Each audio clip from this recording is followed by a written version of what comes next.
Hey there, you're listening to Scale with Success, the podcast built for course creators. Welcome to Season 2. You're going to notice something different this season, starting with this episode. You won't just be hearing from me, although I'm not going anywhere. I've invited Carrie Price to co-host with me, adding her perspective to the conversation as a former brand messaging coach, one of the first coaches inside Scale with Success, and now our director of marketing. We'll also be incorporating interviews this season to share different perspectives with you. So be sure to subscribe on your favorite podcast player so you don't miss any of it. We're kicking off this season talking about a major challenge that you are likely struggling with right now inside your online course business, the money objection. If you're constantly hearing that your course sounds great, but people are not purchasing because they don't have the money, that could be a symptom of a deeper problem in your business. Today, we're diving deeper into why this objection is coming up and what actions you can take to turn this challenge into a major opportunity for your business. So if you feel like you are struggling with the money objection, then pull up a chair because we have a lot to talk about. So stay tuned. My name is Caitlin Batcher, founder and CEO of Scale with Success, and I'm on a mission to help course creators all over the world grow their business in a way that is profitable and scalable. Together with my co-host and director of marketing, Carrie Price, we're sharing revealing conversations about what it really takes to scale an online course business to millions of dollars per year. Join us here to discover the tough decisions we've had to make, the biggest failures we've had to bounce back from, and the learnings that emerged every step of the way. We are so grateful that we have the chance to share it all with you right here on Scale with Success, the podcast built for course creators. Let's get started.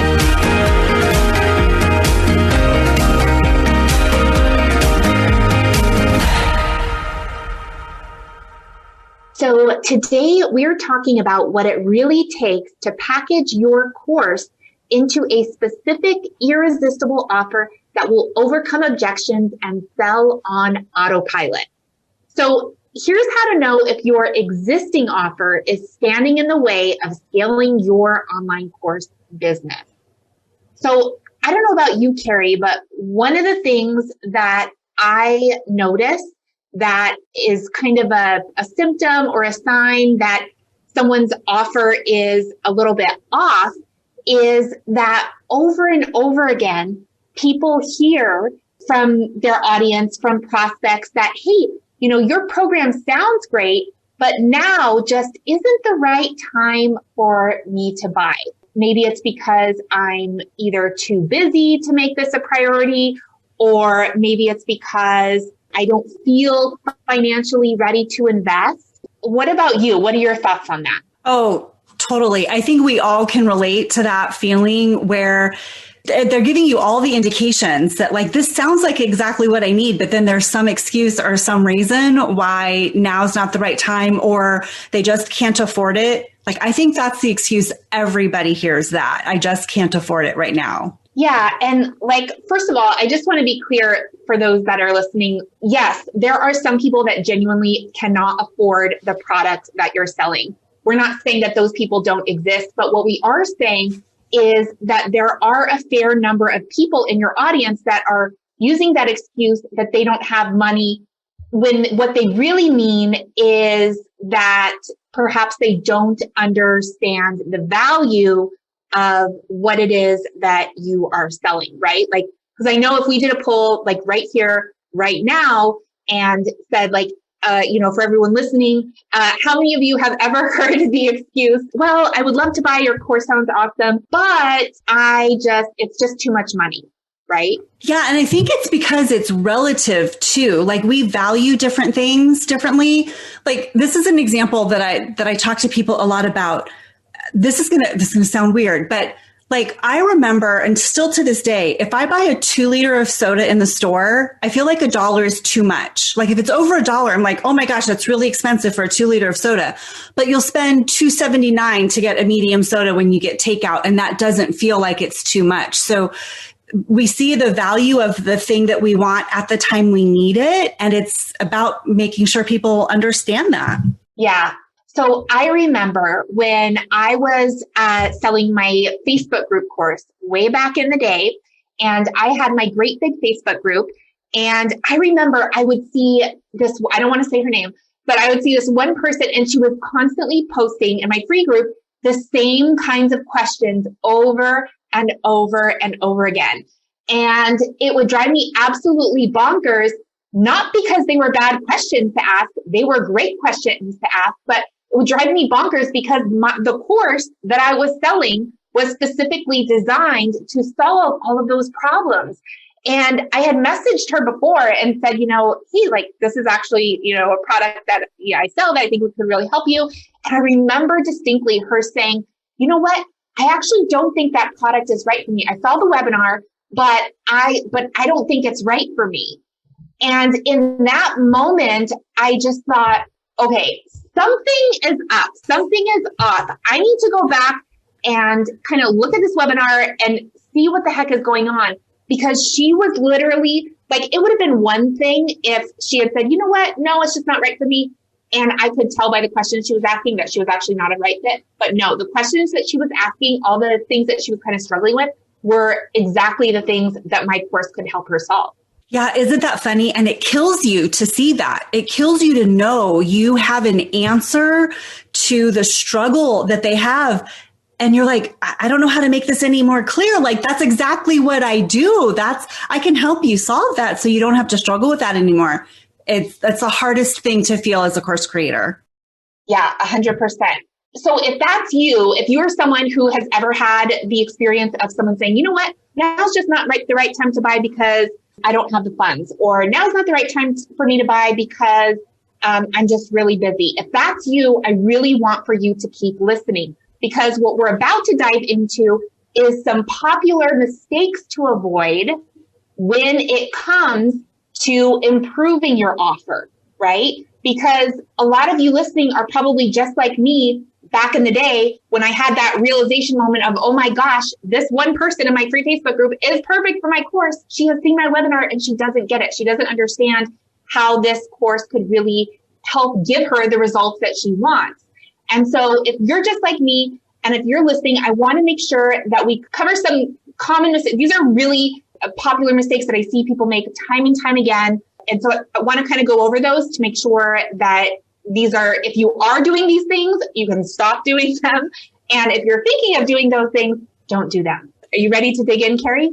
Yeah. And let me just preface by saying, Caitlin, you're not kidding when you say like so many people make these mistakes, right? And it comes from, we're just trying everything we can to help people understand the value. So if you're making any of these mistakes, just know there's no judgment in this. We just want to help you avoid this because these are traps that are easy to slide into and there's a better way.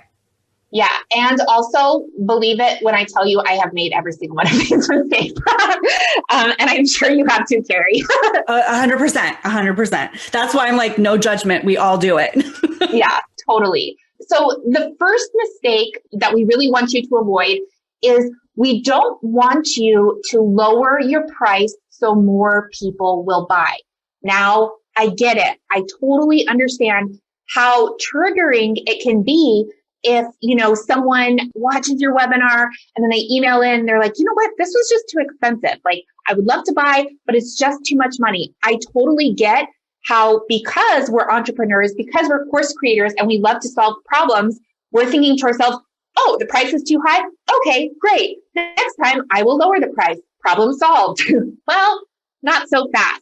What are your thoughts on this, Carrie? No matter what your price point, someone's going to tell you they can't afford it, right? So if you start lowering the bar and then you keep hearing that, that's really frustrating. So just know that it doesn't matter how cheap you make it. Even people who feel like they need to give it away for free, like somebody's going to have some reason why, or it's $1. There's going to be a reason there. So definitely don't lower your price. And so this is going to come really from a branding perspective. If you don't value the transformation that you know that you can help people get, they're not going to value it either. So by lowering the price and discounting it and thinking that that's the way that people are going to be like, oh, well, now it's a no-brainer, I'm going to jump on that, you're going to be really disappointed. Okay, yeah, that's a really good point. Like, I can imagine, if you have an offer that is really meaty and is really designed to give someone that big transformation, if you lower the price too much, that could actually communicate to the very people that you are trying to reach, that it's not that meaty of a course, right?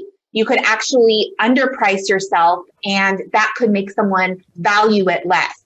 And kind of speaking to what Carrie was saying also about, no matter what the price point is, you're going to have people say that. It's totally true. I remember at one point we had a little engagement kit that we were selling for like $20.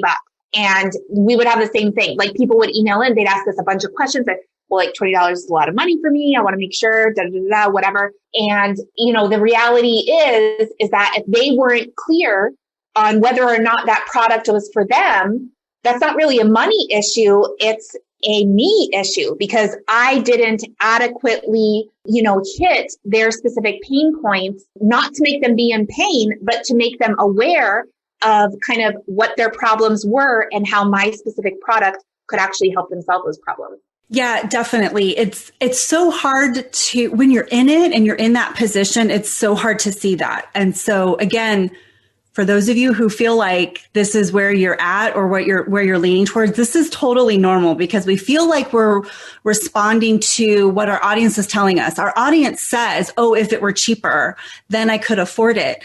But at some point, Caitlin, you're totally right. If it's so cheap, they're going to be like, well, it can't be that great if it's that low price, right? If I really know, I get to that point where I know I need help and I'm willing to invest in that, I want something that's really going to help me. And if it's too cheap, it just won't feel complete. I love that. If it's too cheap, it won't feel complete. You can put that on a bumper sticker. Yeah. So let's talk a little bit about, kind of this other. So yes, when people are having a hard time selling their offer, or when they constantly hear, oh, this is too expensive, or, oh, I just don't have time to do it, or, oh, I'll just wait until next time to buy. When you're hearing excuses like that, you definitely do not want to lower your price.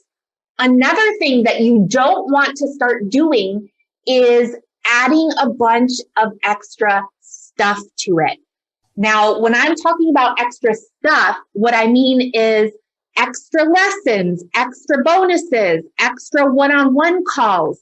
Like, I get it that you're trying to add value to what it is that you're selling, but I promise you that the problem is not that you don't have enough stuff in there. That's never the problem. The problem is they're not understanding what the true value of your offer is and what it can really do for them. Yeah, please don't add a bunch of extra stuff. Like when I purchase courses and I see like, oh, and there's all these things, all that does is make me feel overwhelmed. Like, wait, oh my gosh, I have to do all those things too. And where do I start? And what do I really need? Like, I'm ready for an answer and I'm ready for help. I want it like dialed in.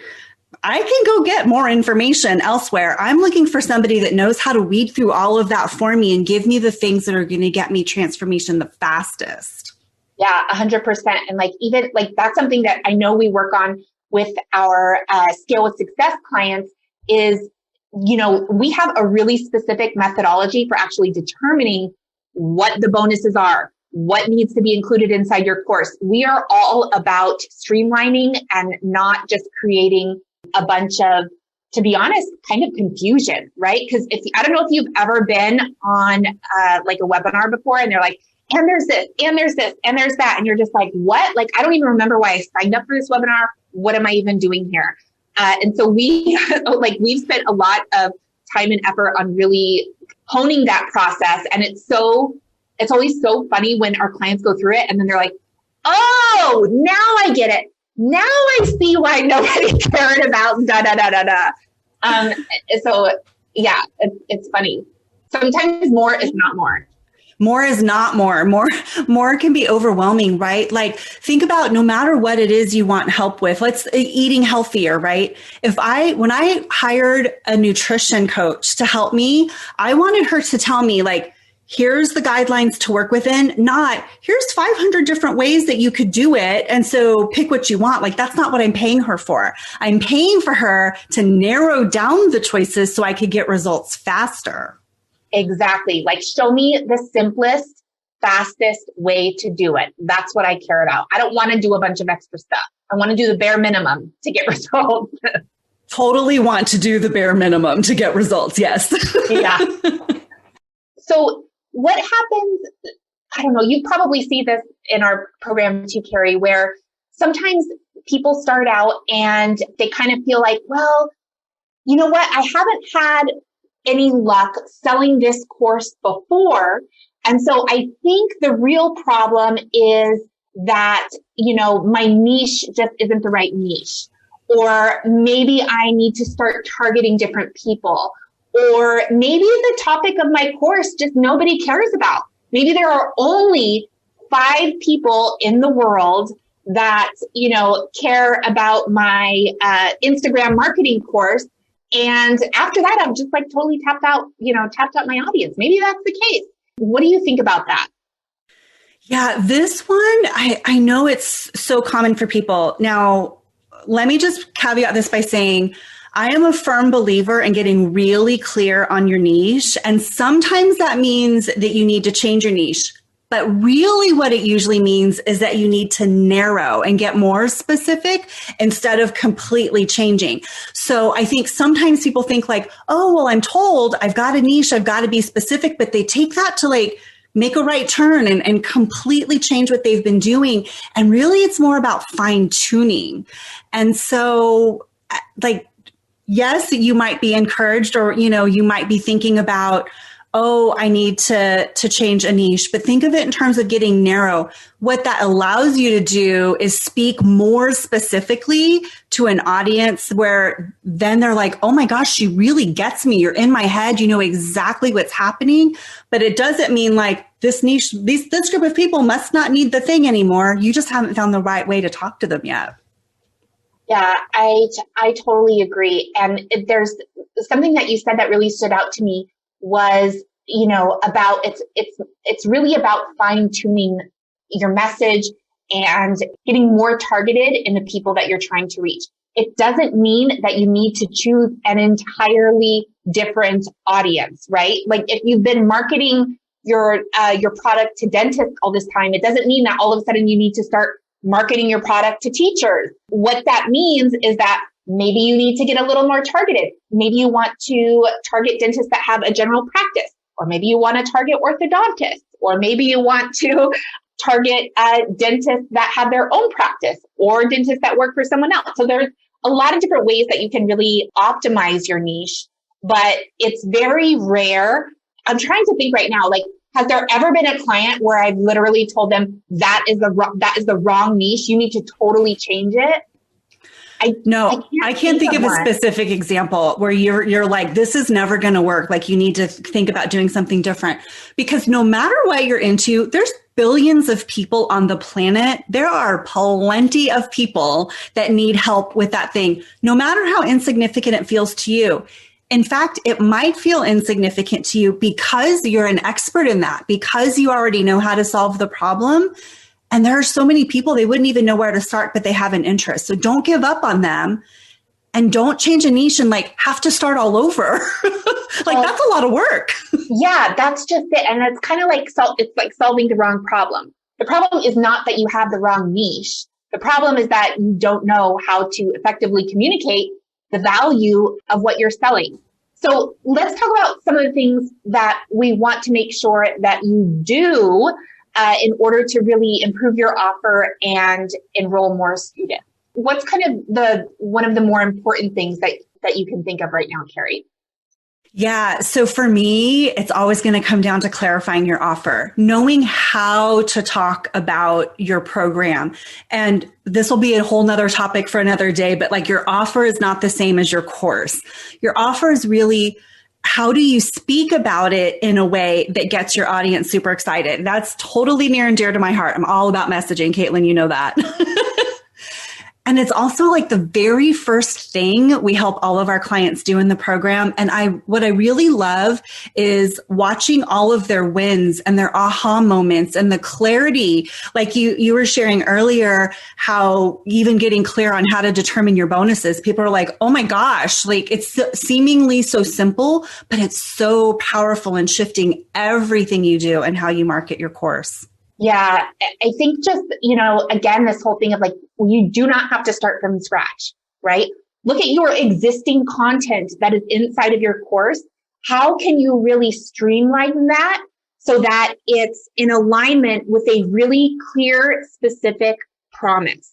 A lot of times people ask me about like pricing and things like that. And I think that when it comes to automated webinars, the price points that I see working the best are somewhere kind of in the range of $497 to $1997. There's not to say that anything that it won't work if it falls outside of that range, but that's kind of the sweet spot that we are seeing with our clients.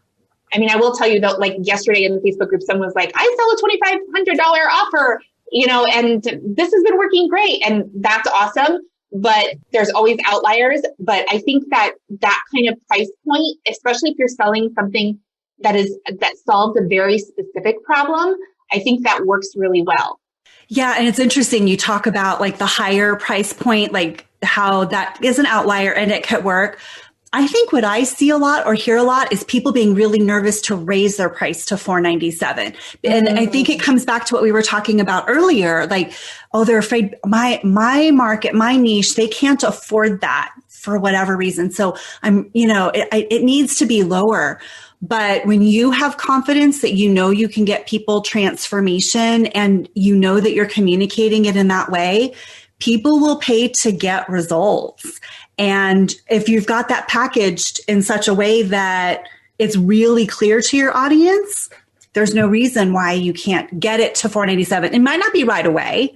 Like you might work up to that as you really dive in, but there's no reason why it can't be. Yeah.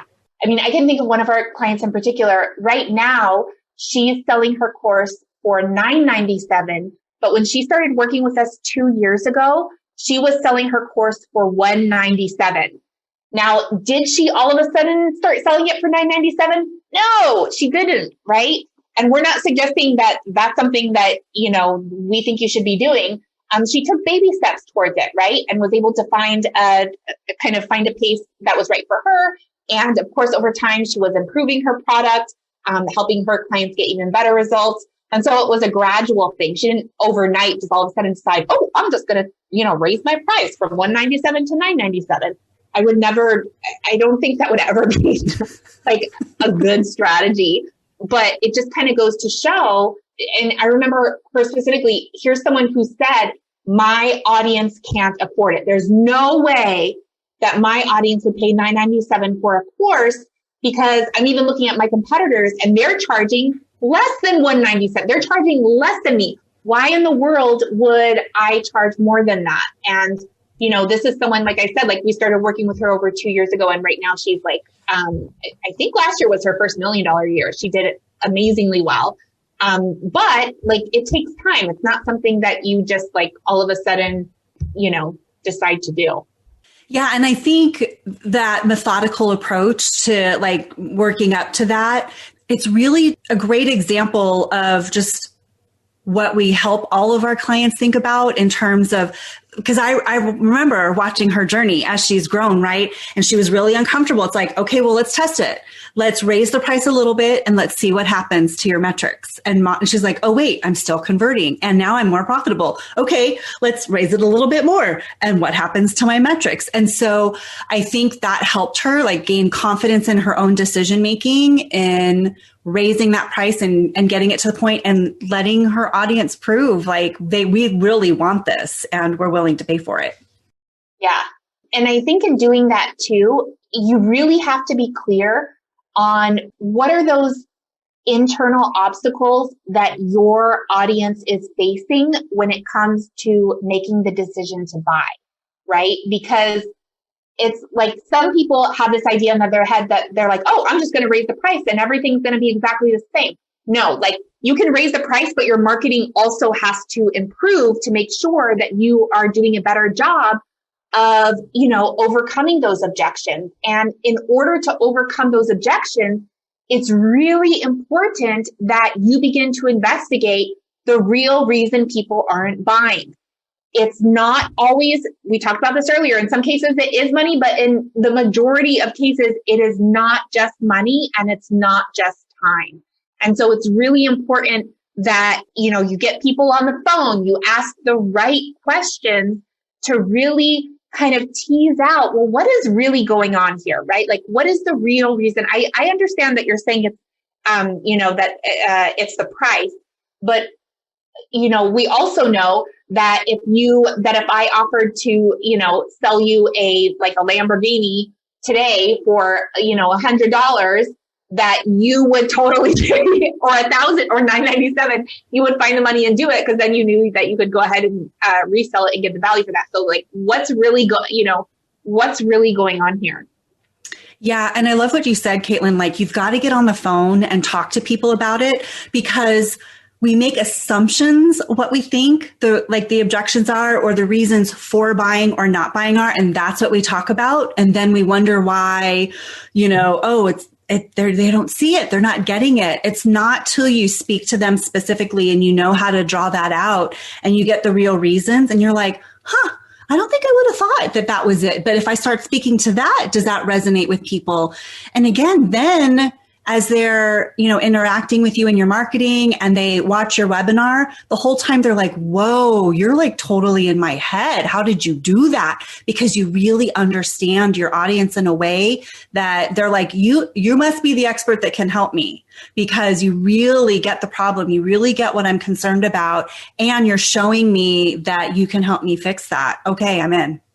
Yeah, 100%. And that's when that's kind of a great example of one of the ways that you can work on kind of overcoming the objection inside of the offer itself.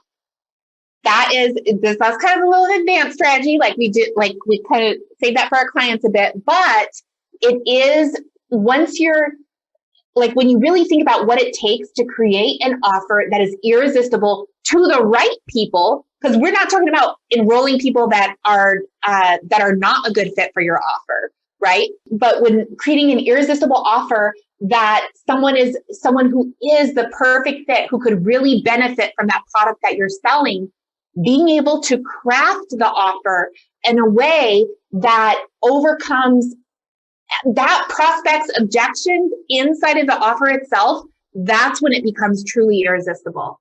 Yeah. And I love seeing this with our clients. And so for those of you who are listening who don't feel like you're there yet, I love when our clients share the feedback that they're getting from their prospects and their new clients.